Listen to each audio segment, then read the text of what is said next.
Rev up your engines!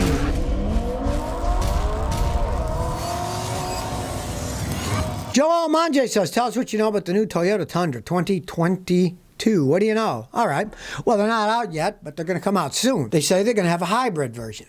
Now, it looks like they're dumping the V8 engine and putting in a twin turbo. It has a Toyota fancy technology with GDI and turbocharging. It looks like that's what they're going to do, and they're going to get better gas mileage. Nobody knows what the ratings are, but from the guys that I know, they claim that on the highway it might be getting 25 miles a gallon, which is pretty good for a Tundra because normally they get in the teens even on the highway in the real world. So if they can pull that off, and of course with a hybrid, it could get pretty good gas mileage. Toyota's the real beginning of hybrid cars anyways with the Prius. They know hybrid, so if they put a hybrid into their Tundra, it's definitely going to get better gas mileage, and their hybrids tend to last a long time, so, might not be a bad idea. Jillian Hibb says, Scotty, should I get rid of my '07 Outlook? Well, here's the thing. It's 14 years old, and if it runs okay, what the heck? Keep driving it, because you're probably not going to get much money for it. Now, if you live in the land of fools and you can advertise it and somebody will give you a lot of money for it, by all means, sell it now. You never know. I had a customer years ago have an Audi. I wouldn't have given them $500 and they got $7,500 from an old German couple that liked Audi. So you never know. Put it for sale, see if you can get a bunch of money. Odds are, though, you won't. So you might as well drive it till the wheel falls off because it has no real residual value as it stands now. Nasri Fozzie. Hey, Scotty, what's a good aftermarket catalytic converter for a Honda CR-V? All right, I've had very good luck with the Walker Cats, Walker. It's a big muffler company, and I have often gotten Walker Cats for Hondas, put them on, and they work perfectly fine. Now, you can always get cheaper ones on eBay or Amazon, come from China or something. They often don't work. The Walker ones, I've never had a problem with. Plus, they're guaranteed in the USA here. You got a problem, they have to give you your money back. That's federal law. So, try the Walker Cats. They're a lot cheaper than the factory ones. Nick H says, I got an '01 IS300 with the rock chips all over the hood and bumper. Should I just sand it down and paint it with a can, or will it look bad? Well, probably will look bad. Paint is various layers, and it's done at the factory. As the car ages, and that car's what? It's 20 years old. The paint fades. You'll never be able to match it in the first place. And the chips, you'd really have to sand it down, then prime it, and then paint it. If you're willing to try that, but just using a can, it won't probably look that good unless you're a real artist.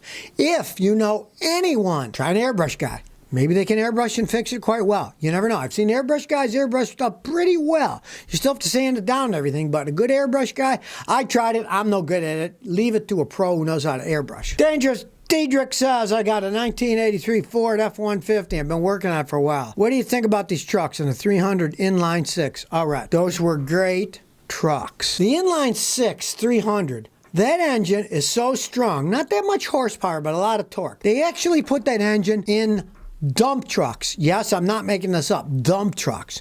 And I got a customer with one, and he got a used engine out of a dump truck, and he's driving it around. Those things can run forever. Not that much horsepower, but they can pull, and they can last forever. They can just run and run. You can still get parts for them. It's a Ford. I got a guy just bought one to start it, went out, they had it mile down the street at an AutoZone in stock. He didn't even have to order it. They're great trucks. Brandon Zapin says, got a two-door 96 RAV4 all-wheel drive manual tranny with 179,000 miles. Fifth gear pops out. It doesn't work. Apparently, it's a common issue. Well, what's happening is your fifth gear is breaking down. And that's what makes them pop out. If you ever have any car like that, where the shifter is on the top and goes right into the transmission, there's an internal problem in the transmission that makes it out of pop out of gear.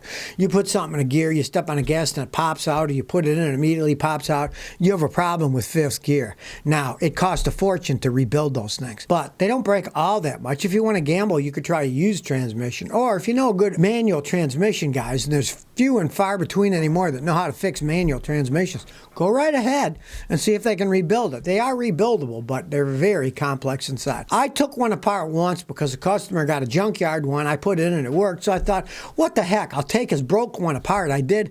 There were pieces everywhere. Good thing I wasn't trying to fix it. I just wanted to see what it looked like, and I thought, I'm never going to try to rebuild one of these. They're too complicated. Angel on Tavares says, Scott, I got a 96 Buick. It accelerates on its own at high idle without pressing the gas. I don't think it's the accelerator cable, but a sensor. What do you think it could be? All right. Well, you're saying it accelerates at high idle before you even touch the gas. Normally that is a stuck throttle. You can watch my video, make your car run better with a little spray cleaner, get that throttle spray cleaner, clean the throttle out. They probably will fix it. That's the most common thing. Now, if you got a bad sensor, theoretically it could be a mass airflow sensor, but rarely do they break that way. They usually break that they don't run right. They usually don't make them accelerate like mad. It's usually a stuck throttle. And they can be easily cleaned. They carbon up, take off the throttle air intake duct, and then spray the heck out of it. In my video that I told you about, make your car run better with a little spray cleaner, you'll be able to fix it that way. Jim asks, it says, love your channel, got a 2010 F-150. The instrument cluster lights are out. What are my options? All right, first, check your fuses. Could be as simple as the fuse blown. But, you know you got that dimmer switch, right? Sometimes somebody hits the dimmer switch and turns it off. Make sure the dimmer switch isn't turned off. If you push it, it goes up and it starts working, somebody hit the dimmer switch. Now, sometimes the dimmer switches themselves break. You got to buy assemblies. They're pretty expensive. And what you can do is you can take the instrument panel out, and where the dimmer switch is, you can just cut it out and rewire the wires direct so they have full power all the time, and you will have bright instrument panel. You can't turn it down lower, but it will stay at their normal highest thing. I often fix people's cars that way. They don't want to spend a bunch of money, so I say, well, the switch is gone. I'll just bypass it. I solder the wires together, and then it's full blast. Most people have a full blast so they can see anywhere, especially old guys like me. You want them bright so you can see at night. Jim says, 2007 Corolla. How common is a bad exhaust manifold? Not particularly common in the 07s. Now, the problem is the exhaust manifold's made out of cast iron. The head's made out of aluminum that it bolts to. And then there's steel pipes. You hit something, often they will crack. Because, you know, it goes right down the bottom of all your exhaust pipes. If you run over something and it clangs into the exhaust pipe, it can often feed back up to the manifold, which is cast iron, and it will crack. Realize one of the big things about steel is not only is it strong, it can bend, it can get dense in it and not break. Cast iron is the exact opposite. It's pretty strong, but if it gets hard enough, it won't bend, it'll snap and crack, and that's why they crack. Now, you don't have to buy a new factory one. I know there's companies out there that make aftermarket ones like Dorman that work perfectly fine, so you could do that. Don't try welding. It's almost impossible to fix a cracked manifold cast iron. It's not easy to weld, and a lot of times heck, you can get an aftermarket one for $100 or something. It's not that expensive. Andrew Al says, Scotty, how can you fix an 07 Toyota FJ Cruiser's transmission from shuddering at 40? Sometimes you can get them reprogrammed and they'll stop shuddering. Try that. The Toyota dealer can often reprogram. If not, there's some very excellent anti-shudder additives you can add into your transmission. Check out ATP products. That's Automatic Transmission Products out of Chicago. They sell a very good anti-shudder additive, and a lot of times that will fix it. Now, if the upgrade and software doesn't fix it and the anti-shudder doesn't, that generally means the torque converter is starting to go out. You got to pull the tranny and replace the torque converter. Then that's a lot of money. You'll probably live with it like a lot of my customers do. John Wardham says, hi, I have a 2000 Avalon. How hard is it to put on a rack and pinion? Well, it's a pretty hard job because your steering wheel goes to the rack and pinion. You're turning the steering wheel. Then that rod goes to the rack and pinion. Then it feeds the left and the right side, and it's bolted inside the front of the car. You have to take a lot of stuff off to get enough room to pull it off. Then you got to put it back down. There's very little working room, and the PSI of the power steering pump can be like 1,600 pounds per square inch.